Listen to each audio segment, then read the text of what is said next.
TWM podcast. This week's episode of We Are Stardom is basically all about Hana Kimura slapping up Giulia. They showed the world's longest hair pull over and over again. And the match is, I think, a 15-minute draw between 15 minute, yeah. Between Hana Kimura and Giulia. This is heated because they immediately start smashing the shit out of each other. But Hana wins out and continues battering her.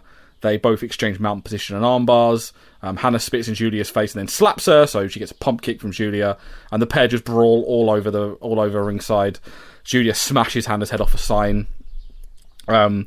See, that's how I knew this one was in Korakuen, because that's one of the signs in Korakuen.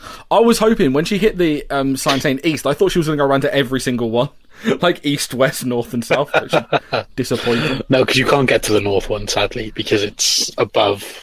There's no way to get to it. Just throw her. Giulia slams on the floor and does like a Braun Strowman style running start round the ring, and Hana Kimura just yeets a chair off her face. Giulia hits a drop kick for a near fall and a neck breaker. Hana Kimura hits a boot, they slap, they both choke and pull hair, they both then headbutt each other and knock each other out. We get boots. Giulia looks to go for a ground octopus, but Hana gets the ropes. Kimura hits a big boot and a drop kick. Goes for a package pile driver, but Giulia gets an inside cradle for a near fall. Giulia hits her driver, goes for a driver, but gets counted into a roll up. But then she hits her Giulia driver for a near fall. She gets her submission in, but the bell rings. Good match. This was a lot better than the first Giulia match we saw. But then again, it could be about her wrestling someone the caliber of Hana Kimura. So yeah. I agree, and like they made Giulia look a really, really viable sort of talent in there. Not just because you think arguably 30 seconds more on the bell, and Hana Kimura probably taps out. Yeah, like this, they made her look strong without making her look like overbearingly strong. It worked really, really well. They then pull each other's hair for even longer, but eventually they then slap hands. So it appears that Giulia's begrudgingly earned Hana Kimura's respect. And then Giulia speaks Italian at the end of the promo. They get her to cut like the old Naito Okada thanks for coming promo at the end of this. I thought you meant the night she was stood in the ring going Naito Hiromu. Yeah, just with a fist in the air.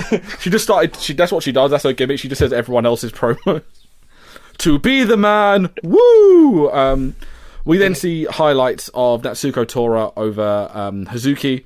Hazuki hits face washes and then hits a dirty looking brainbuster for a near fall. Hazuki misses a charge and then a Deo Tai attack. Oh look, it's Jamie Hayter and Martina doing things. The ref sees them in the ring, but I assumed that he thought they just came in for a chat rather than doing moves. But then makes sense. Tora then hits a clothesline for a near fall. Tora hits a spinning rock bottom and then a leg drop for the win. It was an okay match. We then see a little kid. I think next week they're probably focusing on Hazuki's final match from Stardom. Yeah. So, which, if it is the final match, we'll have seen that already. We have seen that because we managed to see the final Japanese style retirement match they have. And actually, since we're here, we might as well bring this up now. Today saw the retirement of Arisa Hoshiki at the age of 24. She was the current Wonder of Stardom champion. She suffered some head and neck injuries and been unable to compete. But she was one of the ones that was meant to be with that new brand of, or the takeover from Bushi Road, so on and so forth. She was going to be one of the ones that was getting that big push. Like that's how she won the Cinderella tournament in 2019 and then beat Momo Wanatabe for the Wonder of Stardom championship. Like she left the business she debuted in 2011 but then left in 2012 and then came back in 2018 only to retire 2 years later. So yeah, like that was a big surprise to kind of for today when they announced that Hoshiki was retiring. But you can't really play around with head and neck injuries, can you? So no, not in the current day, and especially when you consider Joshi wrestlers get into the business extremely young.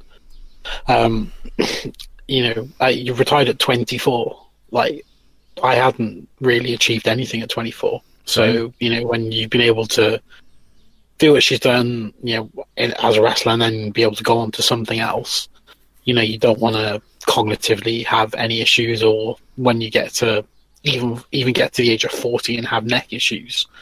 Good on her. she's obviously, she seemed quite happy with her career from the bits that I've read online, what she's put out. But it's a shame. But people don't hear 24 and kind of go, "Oh my god, that's really bad." It's bad, but it's not like, it's more the equivalent of a male wrestler kind of retiring at like 40. It's one of those ones. Like I generally when I posted this news online earlier today, I had a chat with someone. I was like, 24 is really young, and I kind of explained that that's around the like 24 to 27. A lot of Joshi wrestlers retire then, like because they start at like 13, 14, like I think Hazuki was like 27 when she retired, something like that. She was around about then. And you also think it's very different. Like culturally, it's very different. So retiring before the age of 30 is very, very common for Joshi wrestlers, but also I think something that a lot of people forget, because it's more often males that are into wrestling, is these are women. They want to have families. They want to settle down. They're doing the thing where they have their career. They go on and do this stuff that they wanted to achieve, and then they can literally ride off into the sunset and start having a family and living a normal life. Very, very weird comparison, but if you look at someone like the Bellas, they pretty much did this. And I know obviously both of them were injury related as well, but they were allowed to kind of... It follows the same thing. Yeah,